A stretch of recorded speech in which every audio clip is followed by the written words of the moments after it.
Hey, welcome to our episode of Chad's Beer Reviews. In its 16th year of YouTube domination and Instagram and TikTok, up to 10 followers now. All right, so it's pumpkin beer season. This is a brewery I don't think I've ever had from before. Imperial Pumpkin Porter. Porter brew with pumpkin and spices from Epic Brewing, part of their Exponential Series. And look, it's a 22-ounce bomber. I haven't seen one of these in a long time. This brewery's out of Salt Lake, Utah. 8% ABV. Doesn't say anything else on the bottle. All right, so I pour it into my stemmed fancy glass here. And it's like a dark brown coming out of the glass. I mean, it looks black in the glass. Or sorry, it's brown coming out of the bottle. It looks black in the glass. You get a pretty big, well, like a good thumb width of, I don't know, I call it like kind of like a coffee-colored brown, light brown, foamy head. Let's give it a smell. All right, well, it definitely has a pumpkin smell to it, but it also has like a spice kind of character. And I mean like pumpkin spice. I think it's maybe like nutmeg or ginger almost. It's almost like a little citrusy. Yeah, there's some kind of like rustic, earthy character in there. I don't really get like roasted malt. This doesn't smell like coffee to me. Maybe it'll taste like it. Cheers.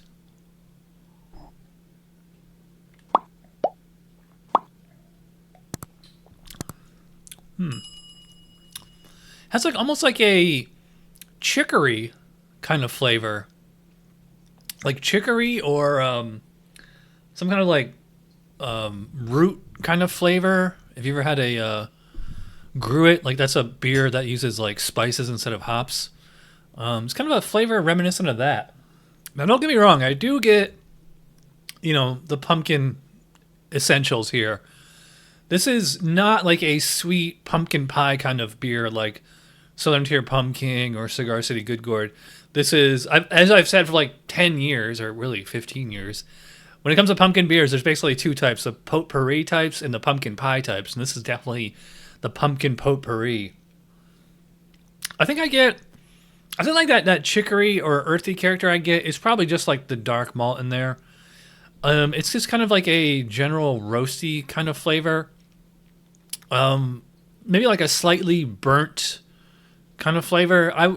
I didn't get coffee on the nose, and I would same thing on the palate. This does not taste like cold brew pumpkin coffee to me. Yeah, so I think it's this one seems to be low on the cinnamon, because most pumpkin beers are, cinnamon forward. I think like this is either nutmeg or ginger or chicory or something like that. There might be a few bonus spices in there. I do not get brown sugar on here. I would not call this beer especially sweet. It's pretty tasty though. I don't think it's quite as good as like Southern Tier Warlock. Yeah.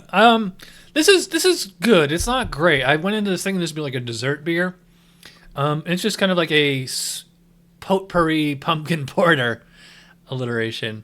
So as far as the score for this, I'm thinking like 3.5, maybe 3.75. I don't think it's quite a 4 or better. It's like, kind of like a, B- to B kind of range, Good, it's just not great. So there's also I think it's a whiskey barrel aged version of this that's like almost twice as the ABV. So I might review that next week. We'll see. So anyway, if you watch all the way in, you're awesome. Thanks for watching. I'll see you guys for Tuesday Night Beer School. Cheers.